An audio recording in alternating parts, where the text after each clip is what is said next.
안녕하세요. 책으로 시너지 내는 작가 유길문입니다. 오늘 여러분들에게 공유해드릴 책은 단 한마디 말로도 박수받는 힘이라는 책입니다. 이 책은 강원구 교수님이 쓰신 책인데요. 또 이분은 가슴 뛰는 삶이라는 책이 몇백만 권 정도 팔릴 정도로, 그리고 그런 베스트셀러 저자님이시고요. 그리고 아들아 머뭇거리기는 인생이 너무 짧다 시리즈로 해가지고 5번째까지 이렇게 시리즈가 연결됐는데, 아마 그 책도 엄청나게 많이 팔린 책이거든요. 그리고 교수님으로 이렇게 근무하시다가 몇 년 전에 퇴직하시고 비전 쪽에 관련돼가지고 계속 강의하시고, 또 제자들도 많이 양성하시고 이런 분이신데요. 이분은 거의 몇십 년 동안 단 하나의 어떤 그런 키워드, 비전이라는 어떤 그런 키워드를 가지고 계속 글을 쓰고, 그 다음에 강의를 하고, 그 다음에 사람들이 꿈을 심어주고 비전을 심어주고 비전을 이루도록 도와주고 이런 일을 많이 했거든요.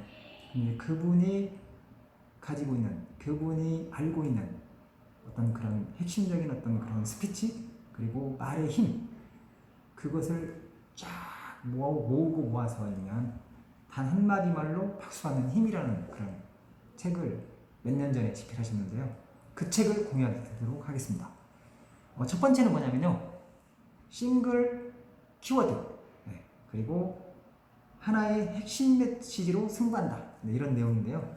그 내용의 핵심은 뭘까 한번 보면, 다시 한번 말씀드리면 싱글 키워드, 하나의 키워드, 뭔가 강의를 할 때는 싱글, 단 하나의 키워드, 그리고 하나의 핵심 메시지로 승부를 하면 좋겠다, 이런 얘기인데, 여러분들이 알고 있는 마틴 루터킹 있잖아요. 그분의 강의가 있잖아요. 나에게는 꿈이 있습니다. 조지아의 붉은 언덕에서 앤노에들이, 그리고 또 조금 해서 다음에 나에게는 꿈이 있습니다. 불의와 억압의 열기로 가득 찬. 그 다음에 나에게는 꿈이 있습니다. 나의 어린 내 아이들이 이렇게 쭉 나가고, 그 다음에 또 나에게는 꿈이 있습니다. 흑인이건 백인이건 유대인이건 이방인이건 이렇게 쭉 나가잖아요. 그런데 결국에는 뭐냐면 이 연설, 이것 핵심이 뭐냐면 하나의 꿈이라는 그런 키워드, 싱글 키워드, 그리고 메시지는 뭐예요? 핵심 메시지는 나에게는 꿈이 있습니다. 꿈이라는 어떤 하나의 키워드와 그 다음에 나에게는 꿈이 있습니다 라는 그런 핵심 메시지가 눈에 띈다는 거죠. 결국에는 이 짧은 문장인데, 이게 3천자 정도 되는 연설문인데, 그 안에 이끌어가는 힘은, 키워드는 꿈이고, 그 다음에 메시지는 나에게는 꿈이 있다는 거죠. 그래서 여기 이제 한마디 어떤 그런 명확한 어떤 메시지가 있기 때문에 3천자의 전체에 뭔가 생명력을 불어넣고, 그 생명력이 인류의 영혼을 흔들어 눈시울을 적게 만들었다는 거죠. 이 책 속에 이제 강원 교수님이 쓴 얘기인데, 그래서 핵심 뭐냐, 강력한 뭔가 강의를 할 때, 아니면 스피치를 할 때, 연설할 때 하나의 키워드, 하나의 핵심 메시지가 스피치 전체를 감동적으로 만드는 거다. 그 이야기를 하거든요. 이건 너무 중요한 거다. 그리고 두 번째는 뭐냐면 현장에 살면 직접 뭔가 사람들하고, 거기에 있는 고객들과 아니면 거기에 있는 청중들과 소통하기 위해서는 현장 물건과 상황을 최대한 활용하는 게 좋다, 그런 이야기를 하는데요. 이제 이 내용은 어떤 내용이 담겨 있는지 한번 볼까요? 이제 이분이, 강원 교수님이 이제 오랫동안 열면 마법의 문장이라고 열면 계속 본인의 장기적인 어떤 그런 목표, 사명을 쫙 적은 거예요. 근데 중요한 건 뭐냐면 자신의 어떤 꿈을 날짜와 함께 적어가지고 계속 적은 거예요. 근데 중요한 것은 뭐냐면, 다시 한번 말씀드리면 하루에 15번씩 그렇게 계속 쓰다 보니까, 이게 여기 이제 책에 나오는데 2000번 정도 쓴 두루마리를 보관을 하게 된 거예요. 그런데 그것을 실제로 강연장에 와가지고 보따리를 싸가지고 와서 그걸 쫙 풀어가지고 있는 청중 2명을 이렇게 나오게 해서 한쪽에 이제 양쪽에 있는 사람이 들고 있게 뭔가 이렇게 그 상황을, 물건이나 상황을 활용하는 거. 그렇게 하니까 사람들이 막 이게 뭐지 하면서 막 그러면 카메라 막 사진도 찍고 하면 동영상도 찍고, 그 다음에 막 잘 안 보이는 사람들 까치발로 막 서가지고 막 도대체 뭔 내용인가 막 보고 하면 이런 거. 그래서 핵심 뭐냐면 내가 가지고 있는 어떤 그런 뭔가 물건이나 어떤 그런 것들을 잘 활용하는 게 중요하다. 그리고 덧붙여서 하나 더 말씀을 드리면, 강원규 교수가 이야기한 마법의 문장, 이건 너무나 중요한 것 같아요. 그리고 그렇게 하게 되면 좋은 게 여기에 그런 게 있거든요. 마법의 문장을 매일 아침마다 15번씩 10년 동안 썼다는 거예요. 근데 이렇게 쓰니까, 줄기차게 쓰니까 온갖 아이디어가 떠오르더라는 거예요. 한자 한자 정성껏 썼겠죠. 15번 썼는데 근데 한 20-30분씩 썼는가 봐요.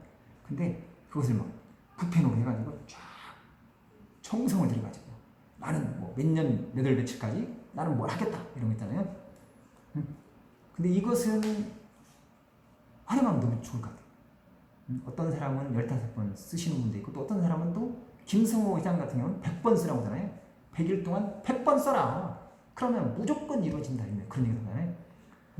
그래서 어쨌든 간에 뭔가 사람들로 하여금 뭔가 감동을 주고 박수를 받으려면 어떤 물건이나 상황을 최대한 잘 활용하는 게 중요하다. 핵심은 여기는 그런 거예요. 그리고 세 번째는 뭐냐면, 이 대목이 저도 너무 좋았는데요. 스토리텔링. 메시지가 살아서 숨쉬게 한대요. 스토리텔링은. 그래서 이 내용은 또 어떤 내용인지 한번 책 속에 들어가 보면 그런 게 뭐냐면, 페이지 50페이지 나와 있는 건데, 스토리텔링 하면 여러분 생각나시는 분 있나요? 내용을 위한 닭고기 수프 두 분의 저자 중에 한 분, 마크 빅터 한센이라는 사람이 그 해답을 준다는 거예요. 스토리텔링이 얼마나 중요한지. 그분이 한 이야기인데요.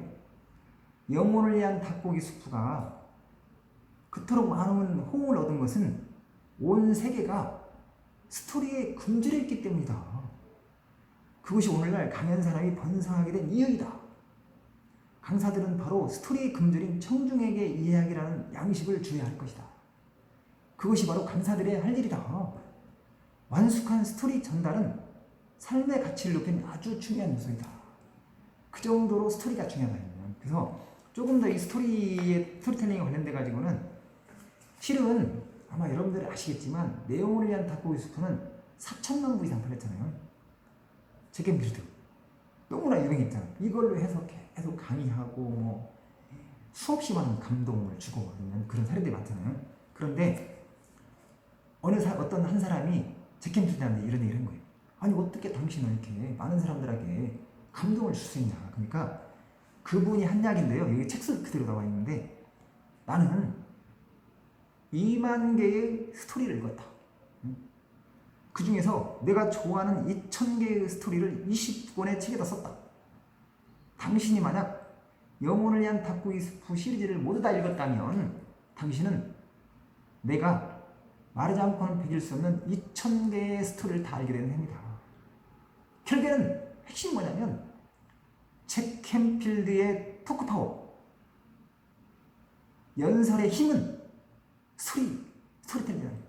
결국에는 뭐냐면, 탁월한 스토리텔러가 되기 위해서 타고난 이야기꾼이 되려고 그 2만 개의 스토리를 읽고 2,000개를 원 저작자 있잖아요. 로부터 책이나 강연 같은데 인용해도 된다, 좋다는 서면 동의를 다 받다는 거예요. 이게 바로 일면 잭캔필드의 힘이다. 그렇다고 한다면 여러분들은 이것을 활용할 수 없는 거냐? 아니다. 활용할 수 있다. 책을 읽다가, 아니면 영화를 보다가, 아니면 심지어 무심코 옆에 있는 사람들하고 이야기하다가 생각나면 적어라. 분명히 내가 목표를 가지고 움직이면 스토리를 발견할 수 있다. 그리고 구체적인 어떤 5가지 방법은 또 이런 거다. 정체성을 한번 스토리 만들어봐라. 그리고 내가 뭔가 열심히 노력한 거 있잖아요. 노력의 결과를 한번 스토리도 만들어봐라. 그리고 뭔가 실패했던 거 있잖아요. 그것도 스토리 만들어봐라. 그리고 약점도 스토리 만들어봐라. 그리고 기억에 남는 어떤 추억이나 이런 거 있잖아요. 그런 것도 한번 기억에 남는 스토리도 그것이 영화든 책이든 뭐 상관없다면 얼마든지 만들 수 있다. 근데 중요한 것은 뭐냐면 내가 뭔가 사람들 앞에 서가지고 뭔가 사람들로 하여금 박수를 받고 사람들을 감동을 시키려면 스토리를 항상 머릿속에 스토리를 생각해라. 그런 얘기고요. 그 다음에 이제 여기 보면 토크 파워 어떤 공식이 있거든요. 토크 파워 공식. 페이지 146페이지에 있는 건데 이것은 핵심이 뭐냐면 뭔가 앞에 대중 앞에서 이야기를 할 때는 그냥 하려고 하지 말고 미리 준비를 하라. 준비를 하라. 서론은 어떻게 가져가고 본론은 어떻게 하고 결론은 어떻게 할 건지 그 안에 어떤 내목을 서론에서는 뭐뭇을 이야기하고 그 다음에 본론에서는 뭐뭐 이야기할 건지 결론에서는 뭘 할 건지 그것을 한번 짜라. 구조를 짜라. 그 안에 있는 내용을 다 적으라는 얘기가 아니라 그런 어떤 공식을 넣으면 뭔가 큰 흐름을 내가 구조를 가지고 있는 것하고 없는 거하고는 천지차이가 나요. 뭔가 구조만 제대로 생각하고 있으면 그 안에서 움직이면 된다. 그랬던 것 같아요. 저도 이제 카네기 강의도 한 7, 8년 해봤는데 그냥 내가 강의를 준비하지 않고 강의하면 횡설수설하더라고요. 그런데 만약에 준비하고 강의를 하면 뭔가 짜임새 있는 강의, 사람들로부터 피드백이 좋아요. 그리고 제가 리더스클럽 독서토론 한 18년 동안 회장으로 그 운영을 하고 있다고 했잖아요. 수도 없이 많은 독서토론 진행을 했거든요. 그런데 중요한 건 뭐냐면 그냥 내가 많이 옛날에 경험했으니까 진행한다 그러면 꽝이에요. 꽝. 그런데 중요한 건 뭐냐면 책을 몇 번 읽고 정독하고 그 다음에 준비하고 그 다음에 목차를 어떻게 가져가고 구성을 어떻게 가져갈 건지 그런 것을 만약에 연습을 한다고 한다면 아주 예리면 사람들 반응이 너무 좋은 거예요. 그리고 이제 지금 유튜브 제가 이제 여러분들 방송을 하잖아요. 이것도 하나의 시험대인 것 같아요. 앞으로 이제 이 내용들을 토대로 해가지고 앞으로 지금보다 훨씬 더 여러분에게 더 일면 짜임새 있고 감동이 있는 어떤 그런 방송을 하도록 노력하겠습니다. 그리고 또 하나는 뭐냐면 결정적인 하나의 키워드로 승부해야 한다는 거예요. 강의를 하려면 물론 뭐 여러 가지 강의를 하는 것도 좋지만 뭔가 나만의 어떤 그런 핵심적인 키워드, 나를 가슴 뛰게 하는 키워드가 뭐냐. 실은 비전이라는 어떤 그런 키워드를 가지고 계속 움직였잖아요. 근데 이것에 관련돼 가지고 어떤 내용이 있는지 한번 또 잠깐 보도록 하겠습니다. 이 강원국에서는 그랬대요. 폴마이어라는 사람이 있었는데 그분이 강의를 하는데 글로 쓴 구체적인 목표? 이게 쏙 들어온 거예요. 가지고 그렇다고 하면 나는 뭘 해가지고 중심을 가져갈까? 딱 생각난 게 뭐냐면 글로 쓴 구체적인 비전?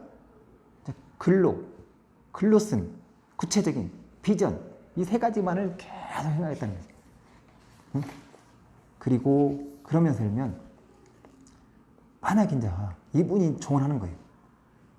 나를 가슴 뛰게 하는 키워드가 뭐냐? 뭔가 하나 알면 누군가 하나 하면 뭐 하면 떠오르는 거예요.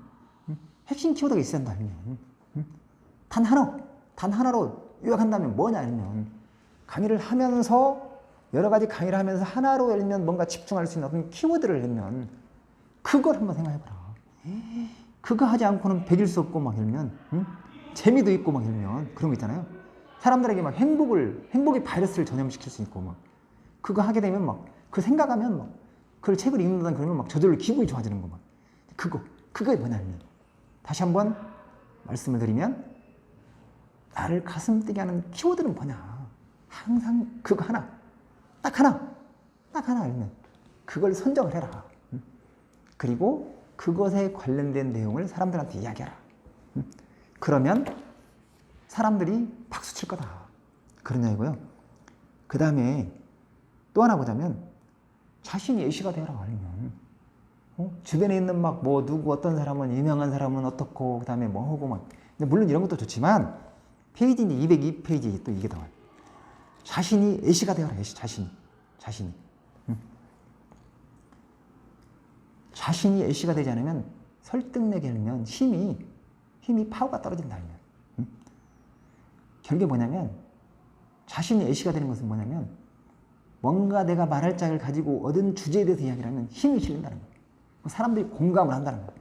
그런 이야기고, 그 다음에 여러분들이 만약에 어떤 주제에 대해서 많은 사람들, 뭐 100명이 됐든 아니면 50명이 됐든 30명이 됐든 강의가 만약에 정해지고 그러면 적어도 100번은 연습해라. 아니면 100번 정도는 연습해라. 이제 그런 얘기가 나오거든요. 근데 그것에 관련돼 가지고 100번을 연습하게 되면 그게 결국에는 사람들을 움직이는 힘이라는 거예요. 책 속에 이제 데모스테네스, 제가 이제 예전에 저도 이 사례를 보고 너무 감동했는데요. 이분은 아테네 사람이에요. 그런데 중요한 건 뭐냐면 말을 좀 더듬고 사람들 앞에 이제 쓰는 것 자체를 소심하게 생각한 거예요. 근데 그때의 그 법 중에 어떤 게 있었냐면, 부모님으로부터 뭔가 재산을 물려받으려면, 부모님이 이제 지주여가지고 돈을 많이 있는데, 엄청나게 재산이 많이 있는데, 그 재산을 물려받으려면 대중 앞에서 내가 그 돈을 받을 수 있는 자격이 된다는 것을 연설을 할 수 있어야 되는데, 근데 사람들 앞에 그걸 못 해가지고 전 재산이 몰수된 거예요.